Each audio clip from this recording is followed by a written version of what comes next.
Hi everybody, welcome to today's chapter.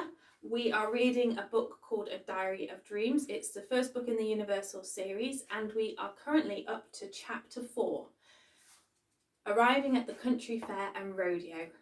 Are you ready? I'm so excited. The evening at Bill and Helen's went by in a haze for Ali. Hugh had spent the rest of the evening talking to Bill about fishing and clay pigeon shooting. As Ali and Hugh pulled into Jane's motel and parked the truck, neither of them had said a word on the drive home. As they walked across the car park, Hugh reached across and took hold of his mum's hand. "Are you all right, Mum?" he asked. "Yeah, I guess," Ali sighed out. "I'm just tired." She began. Even speaking was an effort. "For the first time I feel free, since your dad, that is. I feel I have been carrying a rucksack full of rocks around with me, and tonight I've put it on the ground and walked away. I feel so light but tired from hauling it around for so long." Hugh didn't say a word. He just let his mum use him as a sounding board. "I can't believe how long I've lived in darkness, and I didn't have to. But I felt so lost and unsure of what to do with myself now, because that's been my purpose for the last 6 months. To carry that rucksack around. Now what do I do?" Ali continued. "It'll come to you, Mum," Hugh said as they walked into the reception. Ali squeezed Hugh's hand. Maybe things were going to the way they should on the road trip. They walked past the empty reception desk. Janet must be busy in the back. As they walked down the corridor, Ali took out the key and opened the door. They made their way into the room and Ali headed straight to the kettle. It's definitely time for a cup of tea, Ali thought. Hugh went to the wardrobe and pulled out his travel bag. He placed it on the bed and started to empty the contents. As Ali sat on the end of the bed and took off her shoes, rubbing her feet, she wasn't used to wearing heels again. Hugh made his way across to where his mum was and sat down next to her. Ali looked across to Hugh and her gaze fell on the 2 books Hugh had on his lap.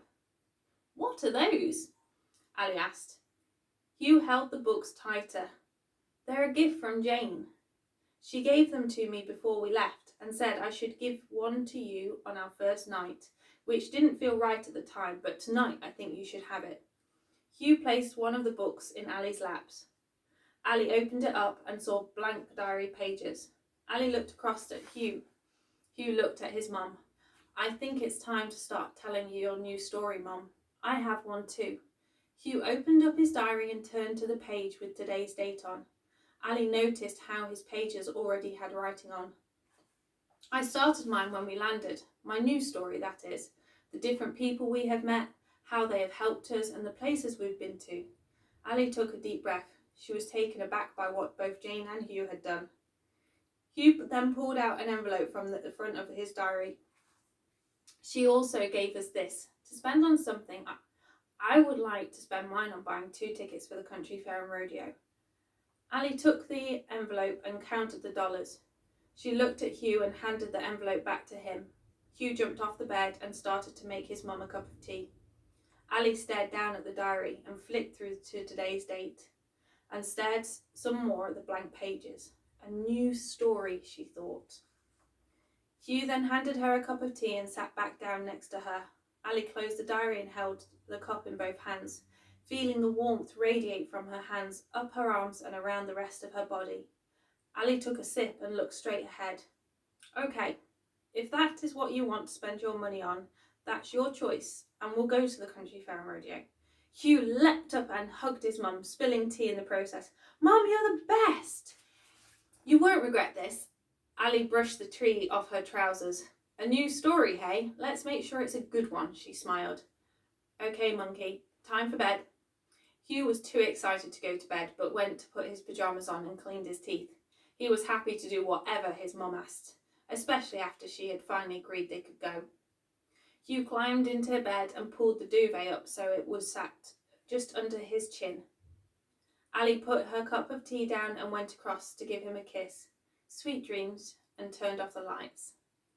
Ali sat back down on the end of the bed and picked up her cup, sitting in the dark drinking her tea. She didn't know what to think or feel anymore. Then out of the darkness she heard Hugh's snoring. Ali took her tea into the bathroom and started to run herself a bath. As the water began to fill the tub, she went back into the bedroom, collecting her pyjamas, picked up the diary, and got a pen from her handbag. She stepped into the bath. She let out a sigh of relief. She ached not from any physical workout, but from the tension she had held in her body for the last 6 months.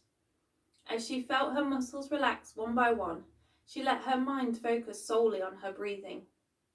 One of the most precious things in life, something we take for granted, she thought, but without it, there would be no life to live. Her mind watched as she breathed in and then out, feeling her chest rise up and down. Her mind began to quieten, and a peaceful feeling filled her body. Ali opened her eyes and then closed them again, quickly as the bathroom light was too bright. Ali tried again and was able to keep her eyes open long enough for them to adjust.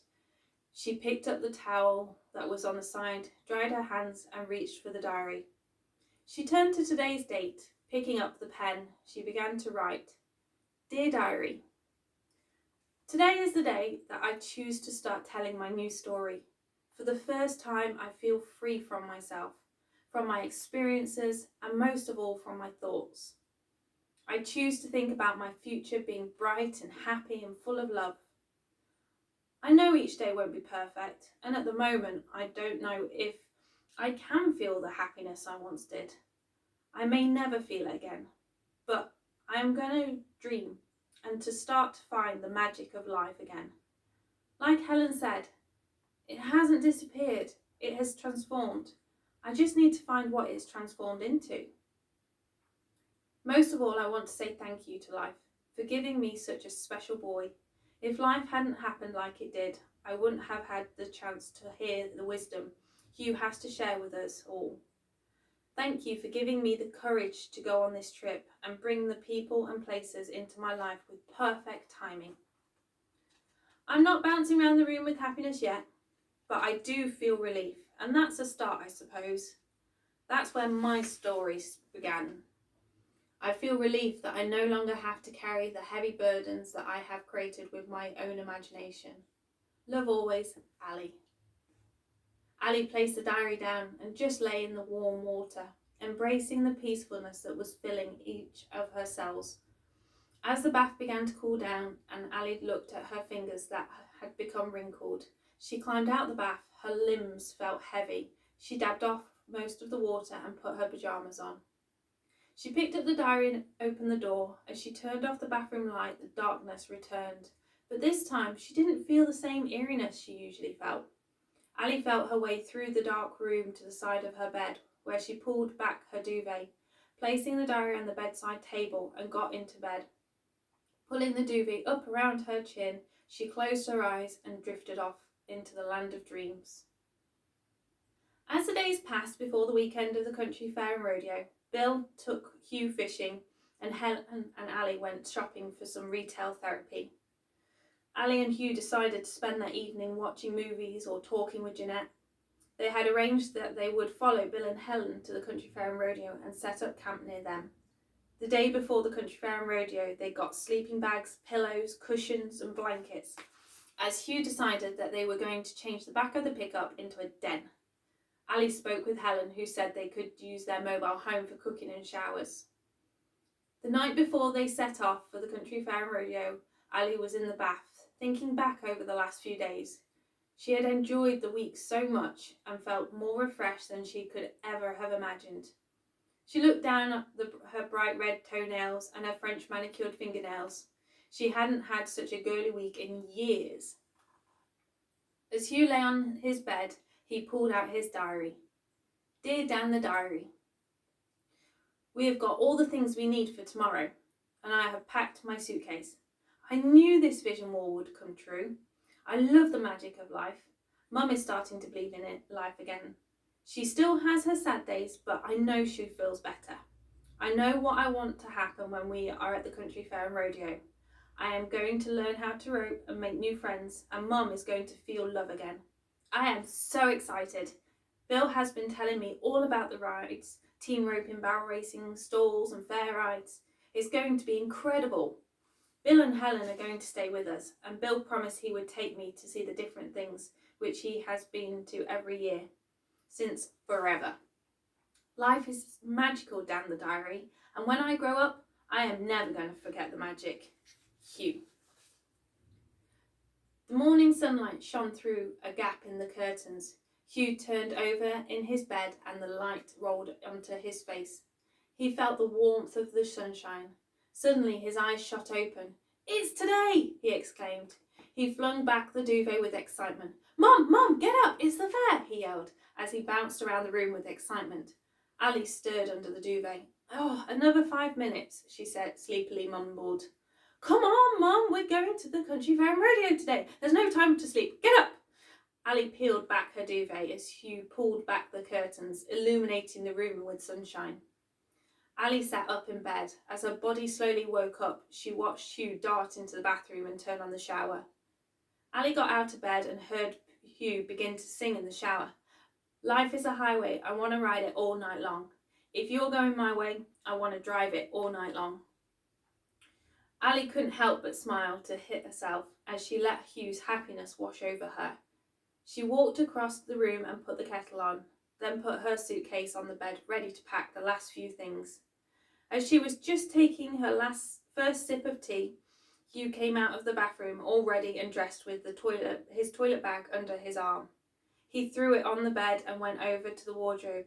He took out his travel bag and suitcase and put them on the bed too and packed. Ali meandered across the room to have a shower, in no particular rush. As she climbed in to take a shower, she saw a note being pushed under the door and then heard the door of the room close. Ali stepped out of the shower and picked up the note. "Gone for breakfast. Love you, Hugh."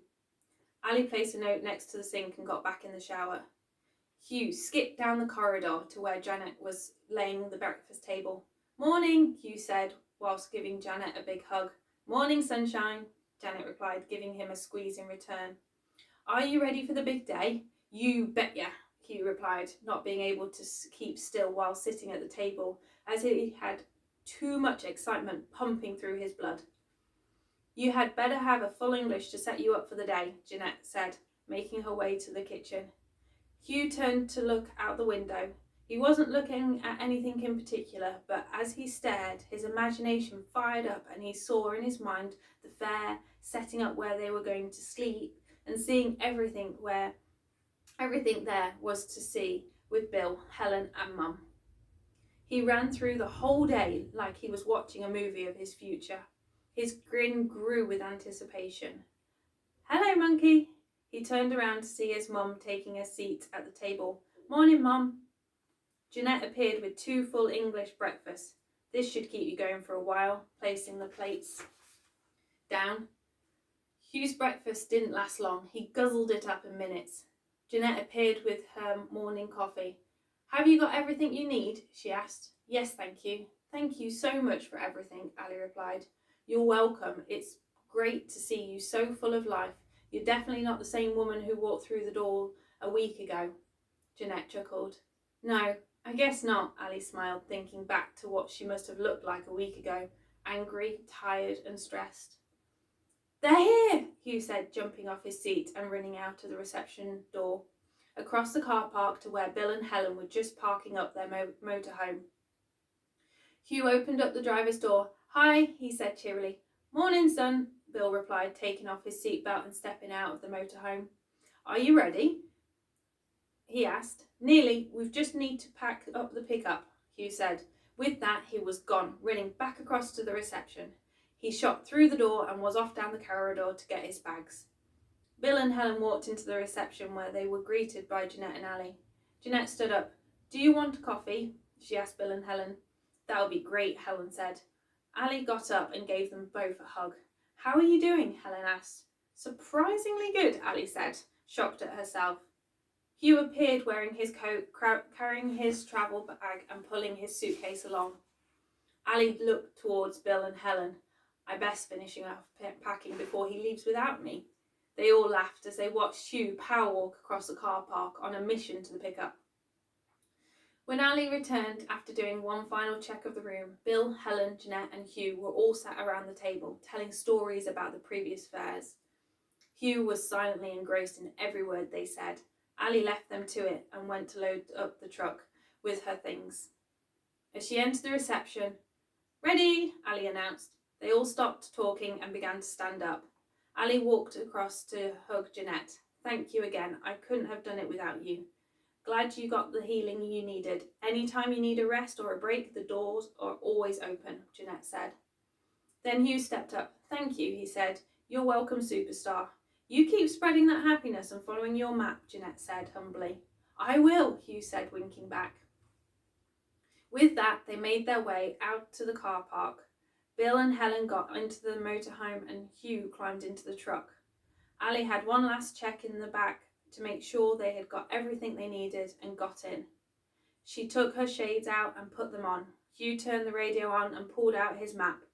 They pulled off, following closely behind Bill and Helen's motorhome, waving to Jeanette, who was standing in the reception doorway, and they hit the highway. Ali checked the clock. They had been driving for 2 hours, and she shuffled in her seat, trying to get rid of her numb bum. They started to see the signs for the country fair and rodeo. Hugh had been talking non-stop the whole way there. He couldn't contain his excitement anymore. He had been telling Ali of the stories he had heard over breakfast, the different stalls that were going to be there, and the competitions he was going to watch. Hugh had planned each day, knowing what arena at what time he needed to be there to watch the competitions. Ali just embraced being Hugh's sounding board this time. Hugh then went silent as they had reached the entrance. Bill and Helen slowed down to be greeted by a man checking the tickets and giving directions to the car park.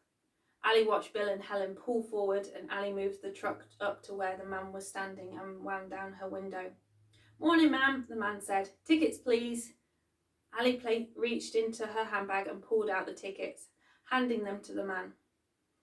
The man looked at them and then handed them back. "Just follow the motorhome in front," and with that he moved out onto the car behind. Ali flashed Bill, indicating they were ready, and Bill started to move forward. Hugh's nose was pressed up against the window. He'd never seen so many cars, trucks, trailers, and motorhomes. "Mom," he began. "Hold on, monkey, just let me park up first. I don't want to lose Bill and Helen," as her eyes were glued to the motorhome in front. Bill indicated left for Ali to turn and park next to them. Ali turned in and switched the ignition off. She let out a huge sigh. She had been holding her breath ever since they had come through the entrance. "Yes, monkey, what is it?" she said, turning to Hugh. "It doesn't matter," he replied as his attention was hooked on his surroundings. Hugh reached for the door handle. "Hang on," Ali said. "Ground rules. You always have your phone switched on. If you get lost, you come straight back to the truck, and you always let one of us know where you are going." Hugh leant across and kissed Ali on the cheek. "Yes, Mum." And with that, he got out the truck. Ali looked around at all the people wearing cowboy hats and with horses and cows. She had never seen anything like it. It was so much better than she had imagined. Right then, a new story. And then the butterflies began in her stomach as her mind began to fill with doubts.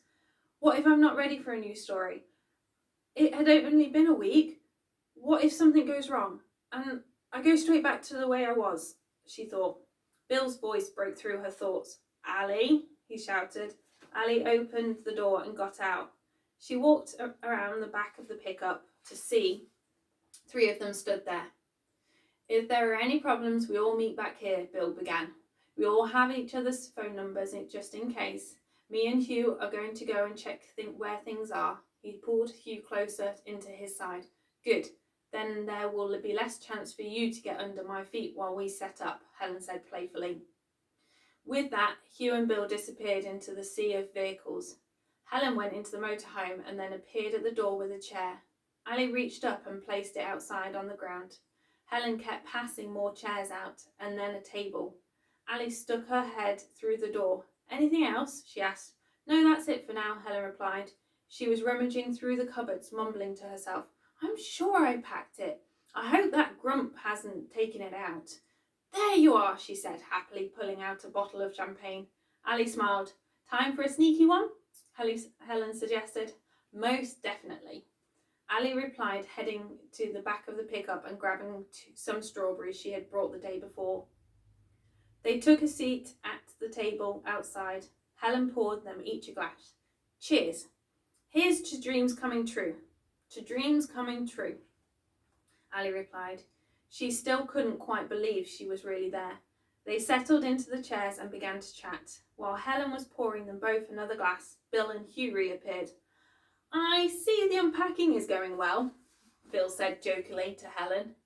He got a glass for himself and orange juice for Hugh. As they all sat round the table, Hugh lifted up his glass. Here's to the magic of life. The magic of life, they all said in unison, with a clink of their glasses. We found all the arenas, and there is a bar that does food over there, Hugh said, pointing behind him. Then the stalls are over there, pointing over his other shoulder, and there is a stage over that way. They must have live music every night. Hugh said, not knowing what to do first. Sounds good to me. Maybe we could check that out one night, Ali said, as she gazed up at the blue sky and let the warm sunshine wash over her. Mum, can we go and watch the roping at 4 o'clock? Hugh asked, looking intently in the direction of the arenas, trying to make out what was going on. Yes, sure, Ali said, as the champagne was dissolving away her butterflies. Mum, that would mean now. It's nearly 4 o'clock. Ali looked at her watch.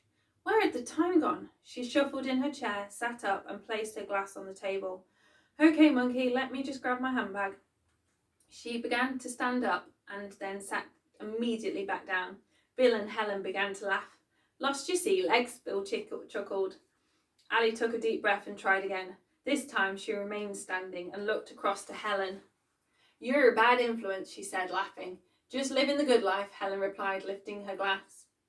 Ali opened the pickup door and got her handbag. Putting it over her shoulder, she shut the door and pressed the lock button.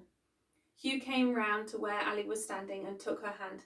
Don't worry, Mum, I know the way, he said, pulling out a map of the fair. Ali looked down and noticed he had circled the arenas with the competitions he wanted to see, the car park where they had set up camp, and a bar not too far from the car. At least one of us does, Ali said, concentrating hard to walk in a straight line. As they made it out of the sea of cars, the champagne started to wear off and her nerves returned. In front of them, all they could see were hundreds of people, some walking and others on horseback. This way, Mum, Hugh said, pulling at Ali's hand. They weaved in and out of the throng of people. Reaching the arena's side, Hugh climbed up to get a better view. They heard the announcement of the first roping team as they entered the starting box and backed the horses into the corner, ropes poised. A nod was given and off the cow went with the cowboys in hot pursuit. One swing of the loop, 2 swings, then the loop flew through the air as the cowboy dallied up and they were done in seconds. Did you see that? Hugh said, not taking his eyes off the arena as the next team got ready. I sure did, Ali said. It was so much better live. They spent the rest of the afternoon watching team after team rope the cows. As the last team went, Hugh climbed down and began retelling everything that he had seen as Ali walked alongside. I'm going to get a rope, he began. Can we head to the shop stalls, Mum? Yeah, sure, Ali said. She had never felt so full of life. Maybe Hugh had been right. This trip to the fair was going to be all right after all. She smiled to herself. Well, he's been right about everything else so far, she thought. As they made their way through different shop stalls full of saddles, bridles, cloths and the food, they came to a stall that was selling ropes. Hugh dived in. This way, Mum, he shouted. As he saw his mum scanning the crowd for him, Ali scooted across and joined him. He began picking up a rope. Ali took hold of his arm. You can't go grabbing stuff. You need to ask first. As she saw an elderly gentleman make his way across. Do you know how to rope, son? He said in a deep voice.